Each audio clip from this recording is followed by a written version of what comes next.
Good morning, everyone, and welcome to the How Can I Support My Child series.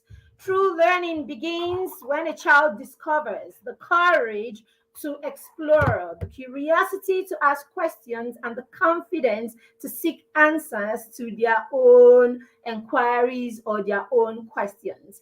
Welcome to the How Can I Support My Child series, that series where we answer the questions that parents ask about how they can parent more effectively and how they can support their children. Today, the question we're going to be answering is simple. How can I support my young child or preteen to learn independently? It is that time of the year where children are returning to school. Yes, for both parents who homeschool and parents whose children go to regular or traditional school. Okay, usually this time of the year is when we start a new milestone, so you are usually pumped up and the children are usually pumped up after a fun or a long summer holiday or whatever you call that holiday. All right, so usually the children will get back to school at this time of the year, in September, in August, in September. And it's a good time. It's really a good time to come in and pump them a little more. It's a good time for you as a parent, all right, a guardian or someone who supports children. It's actually a very good time to pump them. So how can we pump our children at a time like this to guide them, to support them, and to help them learn independently? That's what we are going to be talking about, and that's the conversation we are going to be having in this session.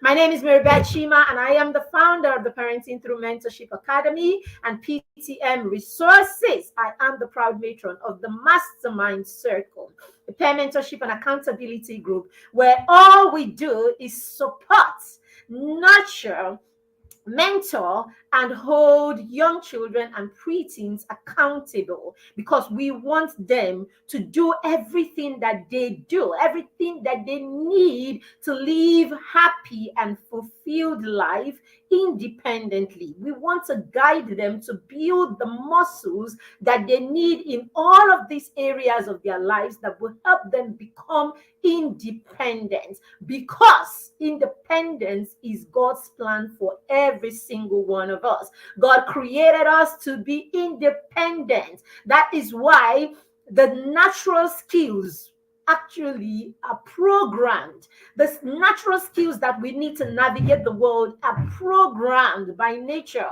by God, to happen to us automatically, and through stimulation we become masters, or we master these natural skills. That's why you do not need to necessarily teach a child to crawl. When the time is right, nature will guide the child to crawl, all things being equal. That is why you don't teach a child to walk or how to jump. Okay, so when you don't teach them to walk or how to jump or anything like that. Nature will pull them when the time is right, naturally, to gravitate towards this, because it is nature's way of building the child to become independent. What your job is as a parent is to recognize what nature is doing to the child, what the child is ready for, and then create and provide resources that will create more stimulation for the child to achieve that feat in a short time, or to achieve mastery in that feat.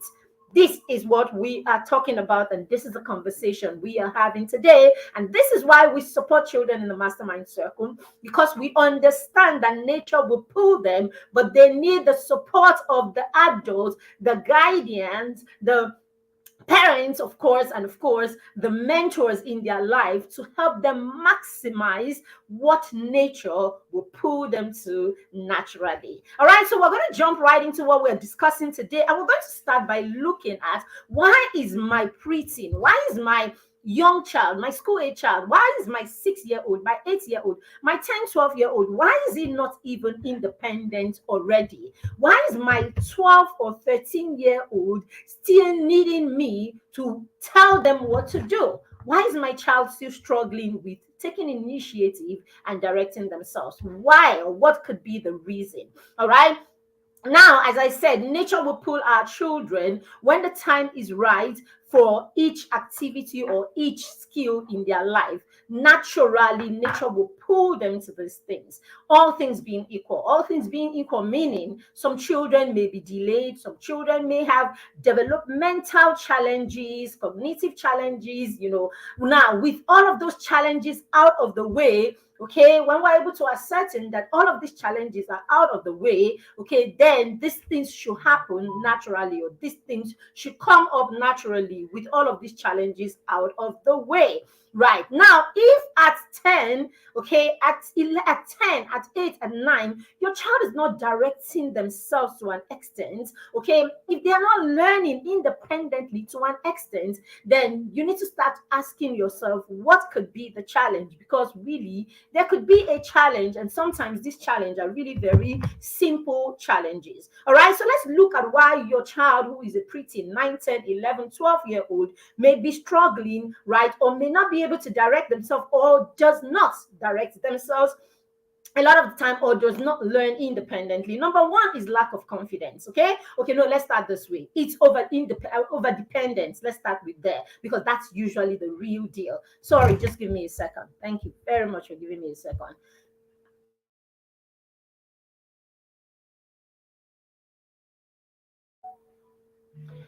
Alrighty, I'm back. All right, so let's move. All right, so number one is over dependence on parents, on whoever is supporting them, guidance, and all of that. Now, when we have, remember today, our focus is on, their doing well, independent, your child being able to learn independent. So our focus is on learning. Okay, so we are looking at why our children may not be able, or why they are not learning independently. All right, and I said number one is over dependence on the people who support them to learn. Now, when we are in that space where we say to ourselves, this is what we see, this is what we hear, and I speak as a parent and as an educator, right? So I am the person that should be talking to you about this, right? Because I'm not biased. I'm talking as a parent, and I'm talking as a teacher. I'm talking as a teacher who has supported children outside the classroom. Like, I'm talking like a teacher who has done lessons, that has tutored people and all of that. So no bias here. All right. So when we raise children, and as parents, we start having that conversation or start talking, and we hear things like, I don't have time. I don't have time. I cannot teach my child. I will kill them. Okay, sorry for lack of another word, because that's how we say it, right? Parents will say, no, me, I can't teach a child. I will injure them, I will beat them, I will this. Now, when you say these things, you automatically remove yourself, right, from being the teacher to your child, a role that is sacrosanct, a role that is not an option, a role that is one of your biggest role as a parent. As a parent, you are your child's first and your child's most important teacher. As a parent, in the first 3 years of your child's life, you should be the most significant teacher in your child's life in the first 3 years of their lives. In the first 5 to 6 years of their life, you should be the biggest role model. You should be the biggest role model, the biggest mentor in the life of your child. Now, this is a child that you should have been their teacher and their model and their mentor in the first 5, 6 years of their lives. And this is a parent whose role this is supposed to be for the first 6 years of their life, of a child's life, saying boldly, confidently, and proudly that I do not have time for that, or I am too busy for that, or I am too impatient for that. It is not acceptable. If this is you, or if this is your challenge, the way you went to the job that you do and you learned to do that job, the way we started businesses and we learned the ropes in those businesses, the way we started nurturing things and we learned how to do it, it's the same way we will go and we will learn. Because this role is not optional.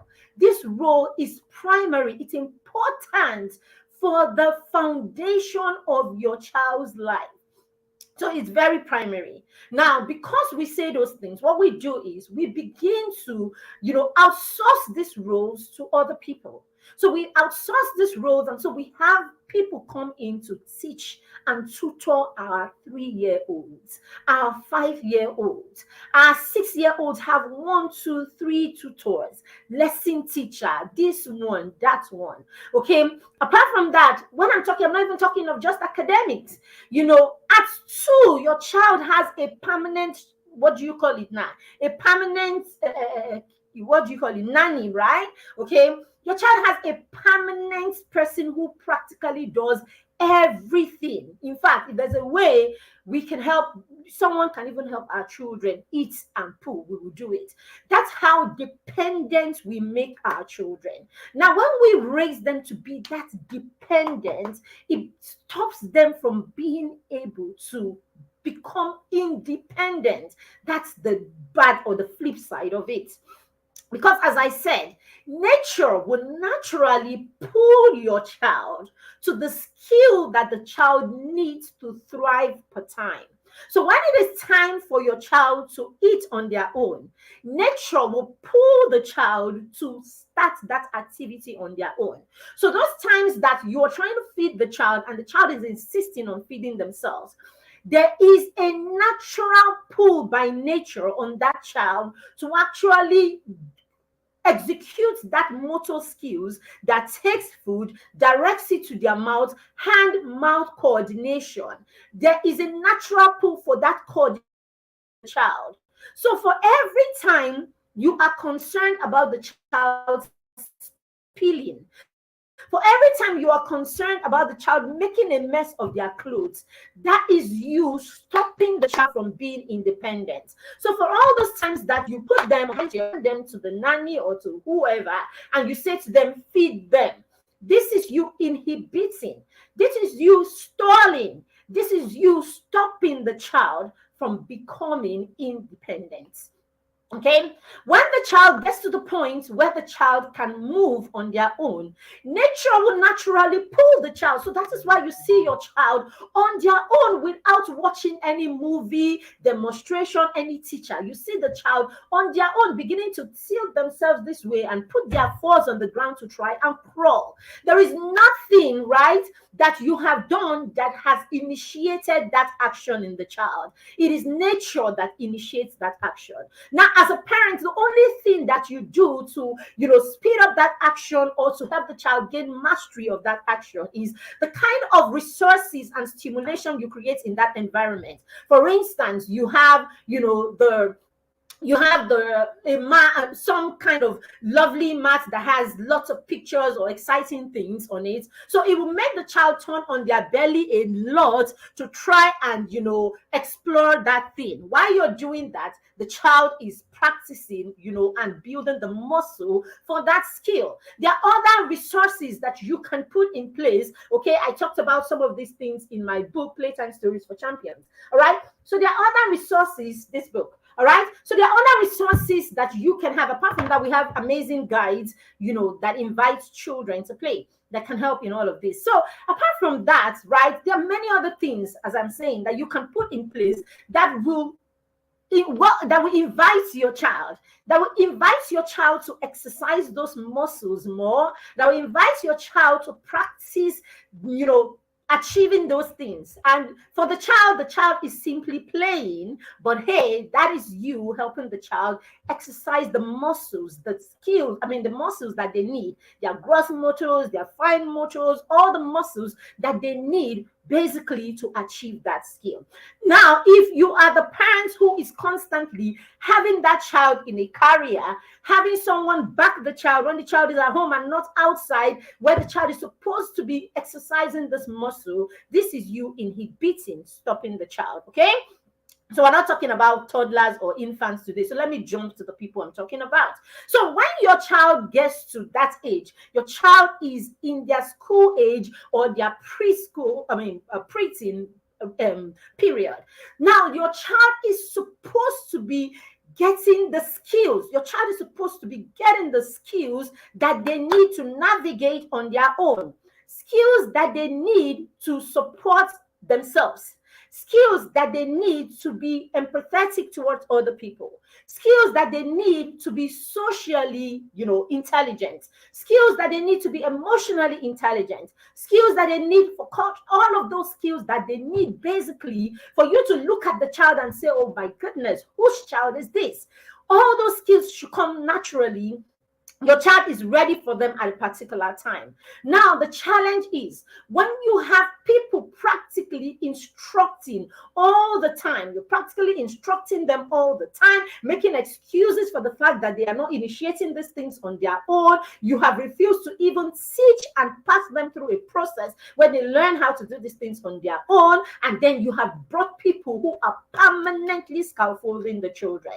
When this is the case, the child does not internalize on and begin to throttle on their own, because the child becomes over dependent on these people that you have placed before them. And for schoolwork, for your learner is supposed to be able to, initiate. Your learner is supposed to learn concepts, right? So in learning those concepts, that's why you are teaching the concept of building, the concept of building relationships, the concept of understanding math, all of this concept, everything you see. I'm not just talking about academics, because if you know me, I will never just talk about academics, because your child needs to excel in every area of their life.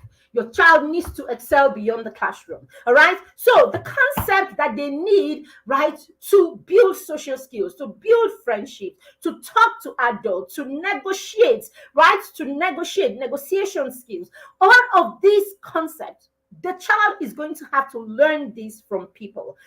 And there is that law of first mention. We preach this. If you're a parent of preteens, you must position yourself to be that person who mentions a lot of these things, from financial skills to, body awareness, to general awareness, to learning, spirituality, to all of it. Everything, every aspect of the child's life, you should position yourself to be the first one to introduce this to your child, through the experiences that you create, through the convictions that you have, through the values that you imbibe, through what it is that you model to the child, through what you say and all of that. What conversations are you having? What conversations are we having with our children? If the conversations are not passing down our convictions, if the conversations are not passing down, our values, if the conversations not passing down, the character traits that we want to see.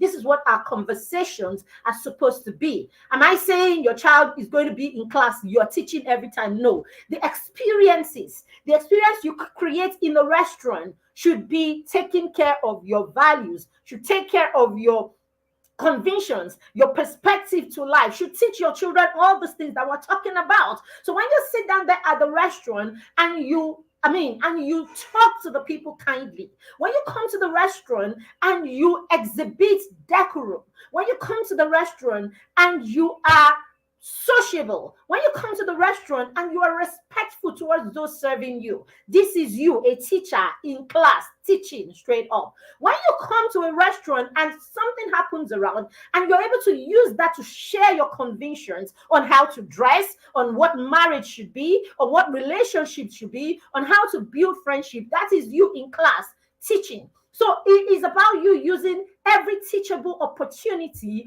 to empower, to teach, and to be the teacher in your child's life, because you recognize that your child is in that place. Your child is ready. Nature has naturally pulled your child as a preteen for skills. It is time to learn skills. By the time your child is a preteen, your child is not challenged in any way, then your child is in that window opportunity to learn skills. So the amount or the number of skills that you push in at that period is what will set your child apart, is what will prepare your child to be an independent learner, is what will prepare your child to be a wholesome child that we want to raise. Okay, so that's why. So the moment you are not doing this, but rather you are constantly instructing, Have you greeted? And then the child greets because you have greeted.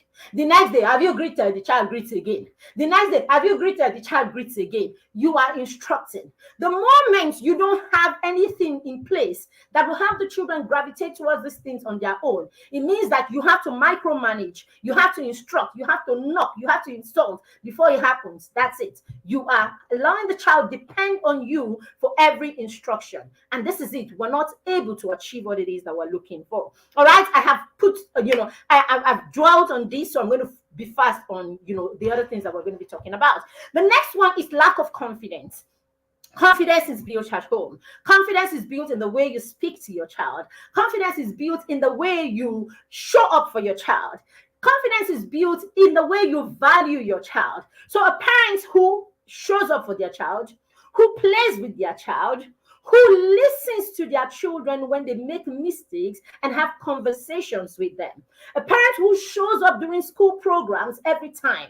What that parent is saying to the child is, you are important. You are worthy of my time. You are worthy of my presence. There is nothing that boosts your child's confidence like knowing that you are an odogu and that you stand high on the list of my priority. It's the same thing for all of us as human beings. You have that boss that there's something happening in the office. He comes in and you are not around. Where is Nkechi? She's not here. How can she not be here? No, now this thing cannot happen without Nkechi. You you feel important. You are that person that your department will not start something, or you are away, and the moment you come in, everybody in the department goes, yay, relevance. Do you understand? It is what will boost your confidence. It is the same thing. You are that wife that when it is your birthday, when it is something that is important to you, your husband leaves everything and shows up. Come on now. That is where confidence comes from. So when you sit and you speak, you are speaking from a place, or you say to people, no, I know my husband, he will show up. He will show up. That is it. The confidence that came not because confidence was pounded into you. The confidence that came from how the next person has treated you over time. It's how our children build confidence. So if your child is not confident, if you can see that your child is struggling with self-esteem and all of that, dear mommy, dear daddy, it is not school. It is not because they've not gone anywhere. It is because you, dear parents, has not built it in your child. So it is time to start seeing your child. When you start seeing your child, when you start prioritizing your child, when you start making your child feel important and worthy, then your child will become confident. So that could be one of the reasons why your child cannot learn independently, because they are afraid they can't do it well. They are afraid, they doubt their skills. They are afraid that they will fail, because every time they broke a glass, you beat them. Every time they did something wrong, you insulted them. Every time they did anything, you don't ever do anything right. Every time there's a small mistake, you will never do the right thing. Never, never, never. That's all your child hears from you, dear, resourceful, very important personality daddy. You are such an important personality. The way you dress, the way you carry yourself, the way you look, the things you know. You are such an intelligent man. And yet, your son never gets an accolade from you. You, this very intelligent man that everybody respects, is constantly saying to him, you are so careless. You don't do anything right. You are always like, so he believes it because you are the picture of a gentleman to him. You are the picture of the boss he will have tomorrow. You are the picture of an excellent person. And if this excellent person doesn't see anything good in you, I mean, you will not think you're good, because, hey, he comes home and he talks about that employee that he has that is so good. And he never talks about you being so good. So no, you will doubt yourself. So dear fathers, dear mothers, there goes your child confidence in what you have to say to them. There goes their fear. And so when they are constantly failing, they are afraid of failing, okay, on all of that, then they will not be confident. Number 3, limited time management and organization skills. When your children are not taught, they've not been taught, or you've not modeled to them, right, how to prioritize, skills, over how to prioritize skills, right? We don't teach them, that it is important to learn this, to know how to do this, to organize yourself, to all of that. We have people doing these things anyway. So we don't prioritize skills to our children. We do not prioritize them taking care of their space, being tidy. We don't prioritize that. We don't prioritize your children taking care of their stuff, and all of that. Because, of course, there's always someone to blame for the things that they don't do right. Where is your bag? It's in the car. Agnes, go and get it. All of that. So when our children, they are unable to manage themselves, unable to manage their time and all of that. When children don't know how to stay on task and see it through to the end, they are unable to manage themselves that way. When we don't create structures and systems in our homes where our children can have boundaries and our children can have a system that is expected of them regularly, then we raise children who are not disciplined because you have not raised them in a system that has fostered discipline. Number 4, when our children are highly distracted, okay? When we have children who are highly distracted, and there is no way that your child before 18 has a phone that they will not be distracted. Even you in your 40s are still distracted by your phone. Even you that has bills to pay, even you that has work to do, you have targets, you have a business to run. Sometimes your business is dependent on your time, and yet you are struggling with dropping Instagram.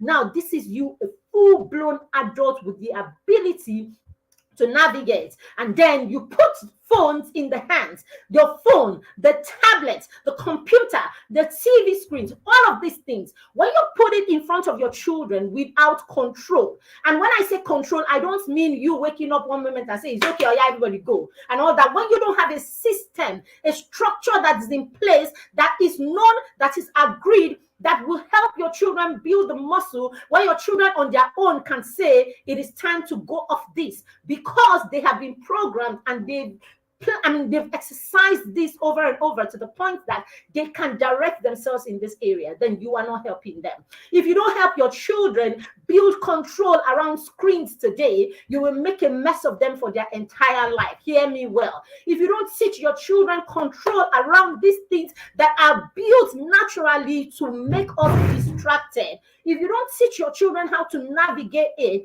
by having them have routines around it, then you will mess your children up today.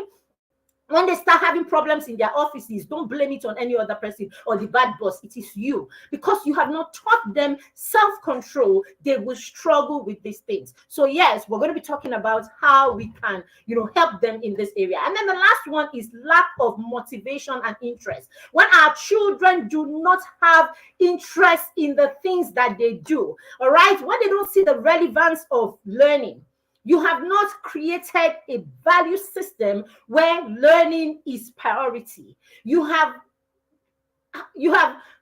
what do you call it? You have, first of all, you have been too busy to be a part of their learning, and you have outsourced it to lesson teachers and other people. So it is those people who are synonymous to learning for your child. All right. It is the school. When they get to the front of their school, that is where learning is powered.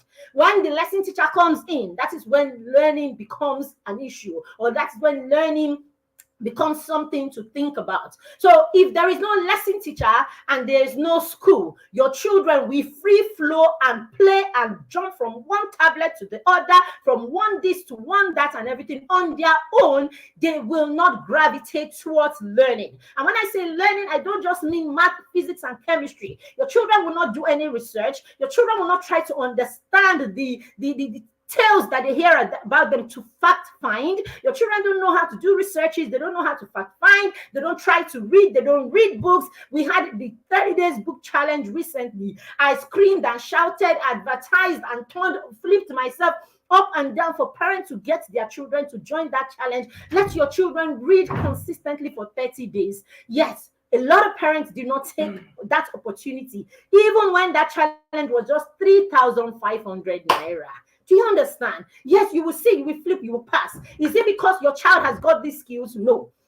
You will flip, you will pass. Is it because your child doesn't need this skill? No. Simply because it's not your priority. But right now, you're already counting money and putting aside that after paying 200, 500, 800, 1 million to a school, you will not count another 50, 60, 80, 100 to pay to lesson teacher every month, just because someone has to take the front wheel when it comes to learning for your children. When it is you and it is your home, learning is not something that is a natural part of their life.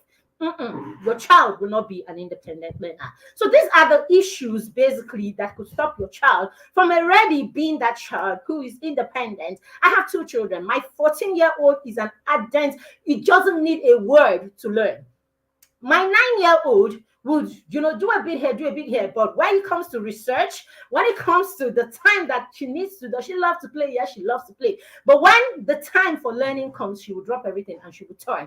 It is gradually that you build these muscles. If you are not incorporating and working on it right now that they are 6 and 7 and 8, they will struggle when they are 13, 14 and 15. So they may not have all the skills at 6, but what we're saying is make it a thing. It is what we give energy to that will grow. Thank you very much for joining me today. I have just been able to talk about the things or the reasons why your child may not be learning independently. That's just one part of this topic. Tomorrow, we're back here at 8:30 a.m. where we will be looking at strategies that you can put in place in this school year, beginning now, to help your child begin to learn independently. We're going to talk about the role that other people who support you can play to help make this a reality. In the meantime, if you have not heard of the Mastermind Circle, the Mastermind Circle is our peer mentorship and accountability group where we partner with you as a parent, support you to help you support this group of children that we're talking about. Everything we're talking about right now is all embedded in the curriculum of the Mastermind Circle. Our goal is to raise children who are independent. Our goal is to raise children who can initiate tasks. Our goal is to raise children who understand the role that they play in their own lives and so are ready to start taking the initiative to start to direct themselves. Our goal is to raise children who understand the place of setting goals, creating plans to achieve those goals, and indeed reaching those goals because they can. So we say to the children in the mastermind, you are not too young to set goals. And if you can set goals, then you can achieve it. I'm going to leave you with that today, parents. If your children can set goals, then your children can achieve those goals. And yes, your 6-year-old can learn independently. Am I saying lesson teachers are worthless or not needed? No, I'm not saying. There will be a point where your child needs some scaffolding, meaning some support in certain area. That is the time to either come in to support them. And if you can't support them, to bring in someone to support them. But scaffolding is supposed to be a temporal thing. It's supposed to be a short-term thing. That is why when you see people building houses, the scaffold in the building does not remain forever.